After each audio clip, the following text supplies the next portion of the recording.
Senator, with all due respect, I disagree with so many of the things that you've said. You're still unwilling to admit that they gained in function, they gained in lethality. According to the definition that is currently operable, We're not going to get anywhere close to trying to prevent another lab leak of this dangerous sort of experiment. You won't admit that it's dangerous, and for that lack of judgment, I think it's time that you resign.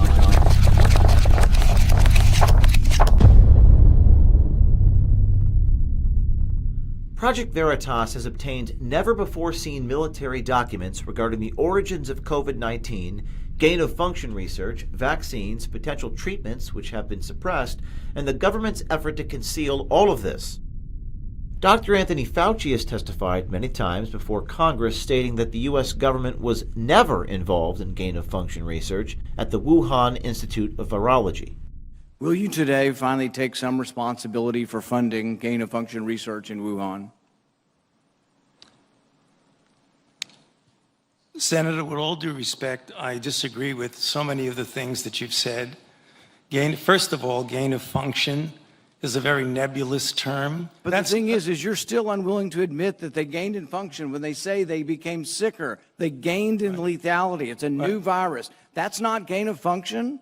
According to the definition that is currently operable. We're not going to get anywhere close to trying to prevent another lab leak of this dangerous sort of experiment. You won't admit that it's dangerous, and for that lack of judgment, I think it's time that you resign. You have said that I am unwilling to take any responsibility for the current pandemic.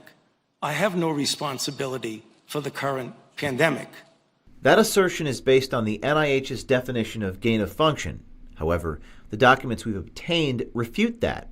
The documents in question stem from a report at the Defense Advanced Research Projects Agency, better known as DARPA, which were hidden in a top-secret share drive.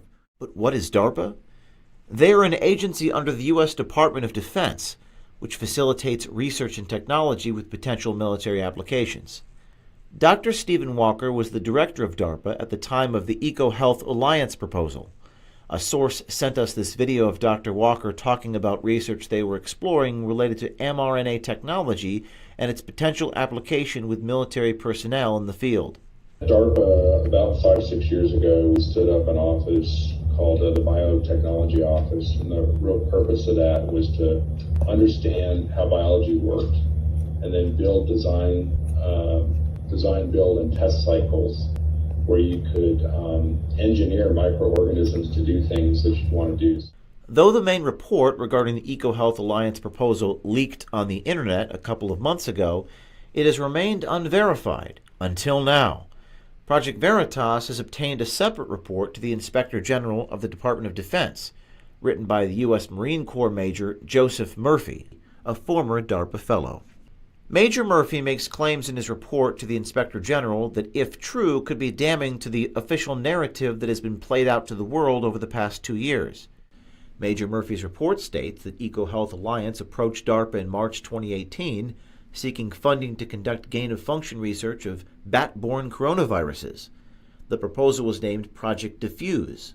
DARPA rejected the proposal because the work was too dangerous and could violate the gain-of-function moratorium, despite EcoHealth's position that it would not.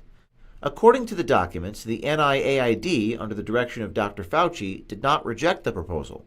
They went ahead with the research at Wuhan and several sites across the U.S.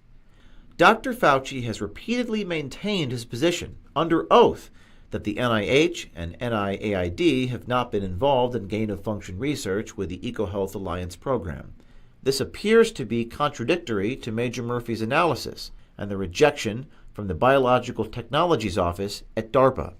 Major Murphy's report goes on to detail great concern over the COVID-19 gain-of-function program, the concealment of documents, the suppression of potential curatives like ivermectin and hydroxychloroquine, and the mRNA vaccines. To be clear, Major Murphy is not the source of our reporting. As far as we're aware, he has done nothing that violates his oath of service to our country. We were able to track him down, and though he couldn't go into detail about the hidden documents, he did offer this heartfelt statement. I offer no comment on the investigation or internal Marine Corps deliberations. I offer a brief comment to those that desire answers and to those that withhold them. To those seeking answers, I offer encouragement. There are good people striving for the truth, working together in and out of government, and they succeed. To those that withhold, I pray for you. Find the moral courage to come forward. Don't let a lie be our legacy to posterity. People will forgive. A commitment to truth is in the heart of this nation. Semper Fi. Project Veritas reached out to DARPA for comment regarding the hidden documents and spoke with the Chief of Communications, Jared Adams. Doesn't sound normal to me. No, like I said, if something resides in a classified setting, then it should be appropriately marked. I'm not at all familiar with unmarked documents that reside in a classified space. No, that, like I said, that doesn't sound like. I mean, it's not good practice to put unmarked materials in, in a classified space. But there may be cause to, because something is determined to be classified, but it wasn't originally marked appropriately.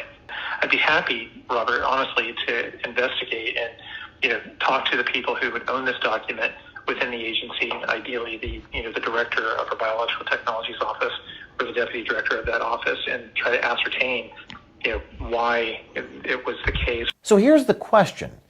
If the Department of Defense, the same people who make our nuclear arsenal, felt this research was too dangerous to proceed with, why in the world did the NIH, NIAID, and EcoHealth Alliance recklessly disregard the risks involved? Did they purposefully change the definition of gain of function in order to bypass the moratorium? Further, who at DARPA made the decision to bury the original report that could have raised red flags to the Pentagon, the White House, or Congress, which may have prevented this entire pandemic that has led to the deaths of 5.4 million people worldwide and caused much pain and suffering to many millions more?